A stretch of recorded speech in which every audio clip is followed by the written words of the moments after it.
Par défaut, sans un minimum d'éducation ou d'expérience sur le sujet, on est loin de toujours se rendre compte de la part de glucides dans certains aliments. Bonjour, je suis Xavier Jalleran, soyez les bienvenus dans ce 78e épisode de Parlons Forme, le podcast qui vous fait du bien. Alors dans cet épisode, je vous partage 6 erreurs qu'il est commun de faire lorsque l'on décide de réduire sa consommation de glucides. Des erreurs que vous pouvez facilement éviter à partir du moment où vous en avez conscience, et donc ce sera le cas d'ici la fin de cet épisode. Mais avant d'aller plus loin, j'ai juste 2 points à vous préciser. Le premier, c'est que vous pouvez accéder aux notes et à la retranscription écrite complète de cet épisode en vous rendant sur la page extraform.fr/78, le nombre 78 comme le numéro de cet épisode.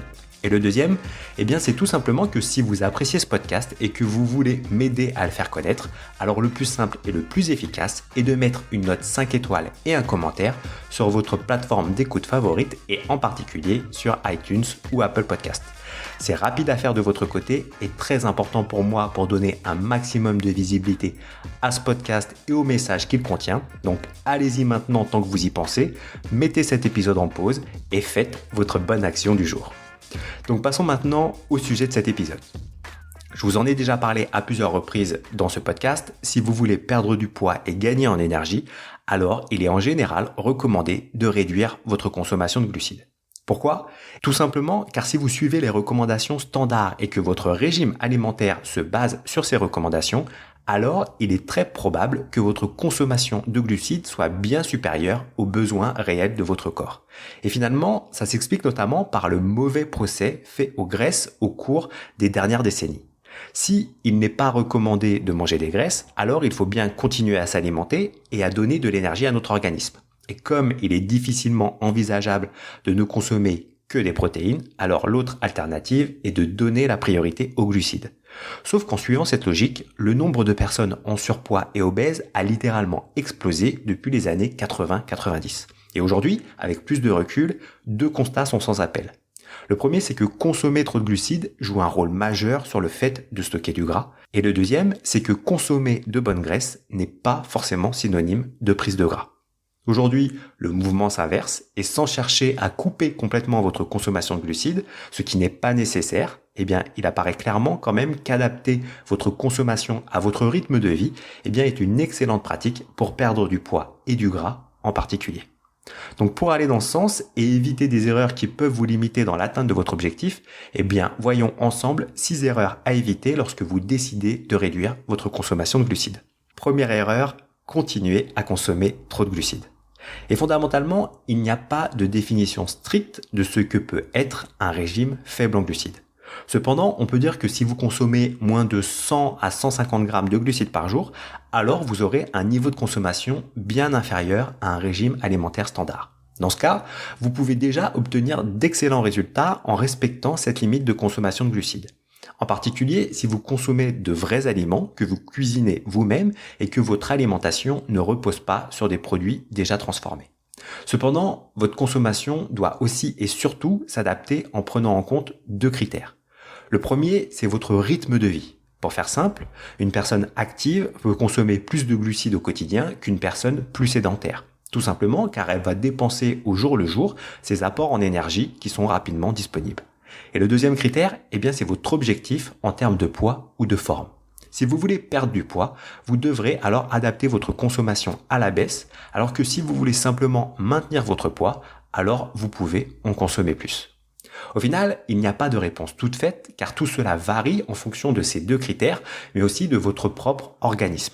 Il est donc important et essentiel que vous expérimentiez tout ça dans votre vie réelle pour trouver le bon équilibre et la bonne combinaison afin de perdre du poids si vous voulez en perdre, tout en ayant un niveau d'énergie suffisant au quotidien.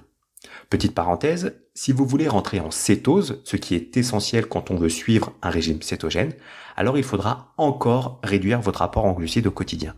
Dans la plupart des cas, il faut consommer moins de 50 grammes de glucides dans la journée et ces apports proviennent avant tout de légumes et de fruits qui sont faiblement sucrés et qui font partie de votre alimentation.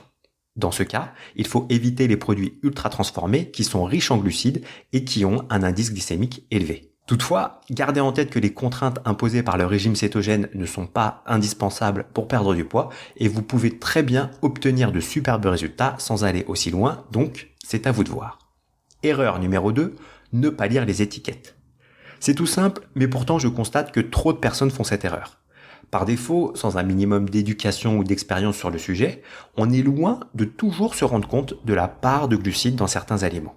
Du coup, au moins au départ, je vous invite à vraiment faire attention et à lire les étiquettes des aliments que vous consommez. On a par exemple cette image que tout ce qui est haricots secs et légumineuses sont des aliments qui sont bons pour la santé, car ils ne sont pas gras, ils sont riches en fibres et qui peuvent constituer un bon apport en protéines végétales. Alors oui, tout ça c'est vrai, mais il est aussi vrai que ce sont des produits qui sont assez riches en glucides. À titre d'exemple, sachez que 100 g de lentilles, c'est 15 g de glucides, que 100 g de pois chiches, c'est 61 g de glucides, ou encore que 100 g d'haricots rouges, c'est 60 g de glucides. Alors bien évidemment, je ne vous dis pas de ne pas manger des légumineuses, mais l'idée est vraiment de penser à lire les étiquettes pour prendre conscience de vos apports au quotidien. Si vous décidez d'avoir une consommation de glucides qui va être comprise entre 50 et 100 grammes par jour, alors en fonction de ce que vous allez manger, ça peut monter très vite. Et donc, il est important de prendre conscience des apports de ce que vous mangez. Quand il n'y a pas d'étiquette sur un produit, et je pense notamment aux fruits, alors faites une petite recherche sur Internet en tapant glucides, puis le nom de votre fruit pour avoir une idée de vos apports moyens. En cherchant par exemple glucides banane, on se rend compte que 100 g de banane, c'est 23 g de glucides. 100 g de pommes, c'est 15 g de glucides. 100 g d'abricots, c'est 11 g de glucides, etc., etc. Encore une fois, l'objectif est avant tout que vous ayez bien conscience de votre niveau de consommation au jour le jour. Erreur numéro 3, consommer trop de protéines. Les protéines constituent un macronutriment très important que la plupart des gens ne consomment pas suffisamment. Elles vous aident à améliorer la sensation de satiété et à augmenter la combustion des graisses, bien mieux que d'autres macronutriments, bien mieux que les glucides en particulier. D'une manière générale, une plus grande quantité de protéines permet de perdre du poids et d'améliorer la constitution de votre composition corporelle. En gros, vous conservez plus facilement vos muscles ou vous en gagnez si vous vous entraînez et vous perdez du gras. Cependant, les personnes qui suivent un régime pauvre en glucides et qui mangent beaucoup de viande maigre peuvent en consommer en trop grande quantité.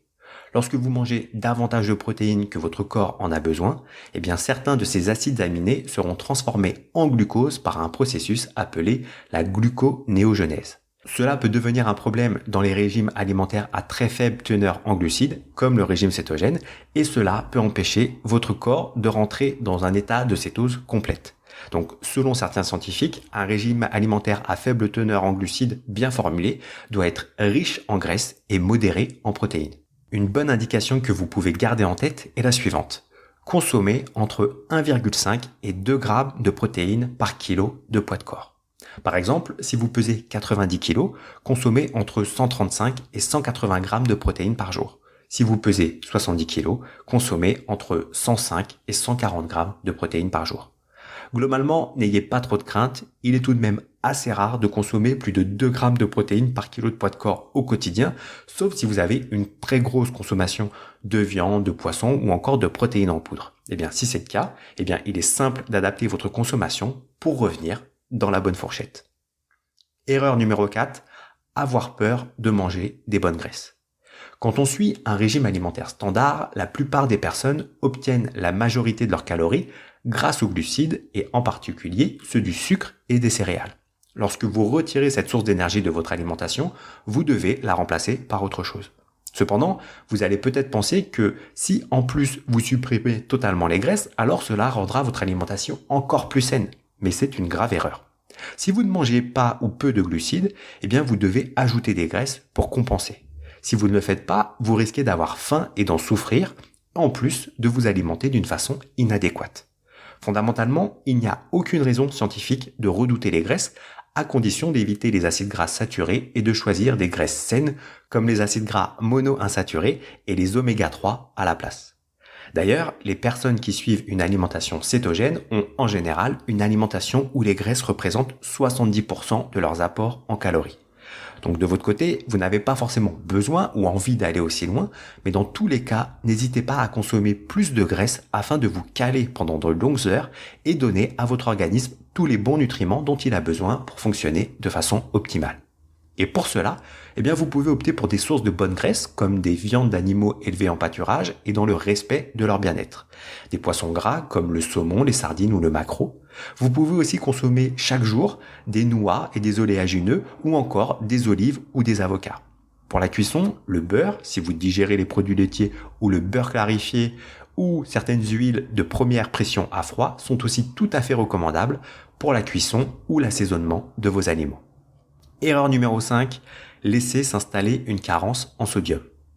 L'un des principaux mécanismes qui permet la perte de poids lorsque vous réduisez votre consommation de glucides est le fait que vous allez produire moins d'insuline. L'insuline a de nombreuses fonctions dans votre organisme, comme par exemple celle d'indiquer aux cellules adipeuses de stocker les graisses et aux reins de retenir le sodium. Dans le cadre d'une alimentation pauvre en glucides, le taux d'insuline diminue et l'organisme commence à éliminer l'excès de sodium et d'eau avec lui. C'est pourquoi il est fréquent d'avoir cette sensation de dégonfler quand on commence à adapter sa consommation de glucides aux besoins réels de votre corps. Cependant, le sodium est un électrolyte essentiel et un faible niveau de sodium peut devenir problématique lorsque les reins l'évacuent en trop grande quantité. Et c'est d'ailleurs l'une des raisons pour lesquelles une alimentation à très faible teneur en glucides peut avoir des effets secondaires comme des étourdissements, de la fatigue, des maux de tête et même de la constipation. La bonne façon de contourner ce problème est tout simplement d'ajouter un peu plus de sel à votre régime alimentaire. Vous pouvez le faire en salant vos aliments, mais aussi, si ce n'est pas suffisant, en consommant chaque jour une tasse de bouillon maison, de bouillon de légumes ou de viande par exemple. Erreur numéro 6, vous abandonnez trop tôt. Pour faire simple, sachez que de base, votre corps peut utiliser les glucides ou les graisses comme source d'énergie. Cependant, si à un même moment les deux sont disponibles, alors il va s'appuyer en priorité sur les glucides qui sont entre guillemets plus faciles à consommer. Quand vous mangez tous les jours et plusieurs fois par jour des glucides, alors votre corps va perdre l'habitude d'aller piocher dans ses réserves de graisse. Cependant, si vous réduisez votre consommation de glucides, alors il n'aura pas d'autre choix pour continuer à fonctionner correctement que de commencer à brûler des graisses qui proviennent soit de votre alimentation, soit des réserves qui sont contenues dans votre corps. Et il faut parfois quelques jours pour que votre corps s'adapte à cette nouvelle réalité, quelques jours pendant lesquels vous pouvez vous sentir un peu moins bien. Si vous avez des symptômes comme de la fatigue, des sensations de froid, des maux de tête, peut-être même des étourdissements, alors vous pourriez être tenté d'arrêter et de faire machine arrière. Cependant, gardez en tête que c'est loin d'être une fatalité et que tout cela devrait disparaître après quelques jours pour laisser place à la perte de poids, à un regain d'énergie et à moins de coups de barre au quotidien. Il est donc important d'être patient au début et de garder le cap pendant quelques jours. Bien évidemment, si tout cela est supportable et sans vous mettre en danger. Dites-vous simplement que ces symptômes sont le signe que votre corps est en train de s'adapter à votre nouvelle façon de manger et qu'ils ne sont qu'une courte étape pour plus de bien-être pendant les semaines, les mois et les années à venir. Donc si on résume, les 6 erreurs à éviter sont les suivantes. Soyez attentif à votre niveau de consommation de glucides au quotidien et visez un total d'environ 100 à 150 grammes par jour pour obtenir des résultats. Si ce n'est pas le cas, vous pouvez encore réduire votre consommation. Lisez les étiquettes ou faites quelques recherches sur Internet pour avoir une idée précise des apports en glucides des aliments que vous mangez. Ne consommez pas trop de protéines et n'ayez surtout pas peur de consommer des graisses. Consommez un peu plus de sel pour ne pas avoir une carence en sodium et enfin, n'abandonnez pas trop vite même si vous vous sentez un peu moins bien au cours des premiers jours. D'ailleurs, si vous êtes dans une démarche de perte de poids et de reprise en main de votre santé, alors je vous propose de recevoir notre formation par email gratuite en vous rendant sur la page extraform.fr/cadeau. Dans cette formation, je vous présente la méthode simple, rapide, efficace et naturelle pour perdre du poids sans le reprendre. Donc si vous avez l'impression d'avoir déjà tout tenté sans obtenir de résultats durables, si vous en avez marre de devoir vous priver ou de compter chaque calorie que vous mangez, si vous ne voulez pas ou vous ne pouvez pas faire des heures de sport chaque semaine, alors inscrivez-vous pour recevoir votre formation offerte et découvrez pourquoi il est inutile de compter les calories de chacune de vos assiettes, pourquoi il n'est pas nécessaire de manger moins et de vous affamer pour perdre du poids, pourquoi le sport n'est pas une solution fiable pour devenir plus mince, comment passer votre corps en mode brûleur de graisse et comment avoir plus d'énergie et prendre soin de votre santé sur le long terme. Cela vous intéresse ? Eh bien, rendez-vous maintenant sur la page extraform.fr/cadeau. J'ai vraiment hâte de vous partager tout ça. D'ici là, je vous dis à très bientôt pour le prochain épisode. Ciao.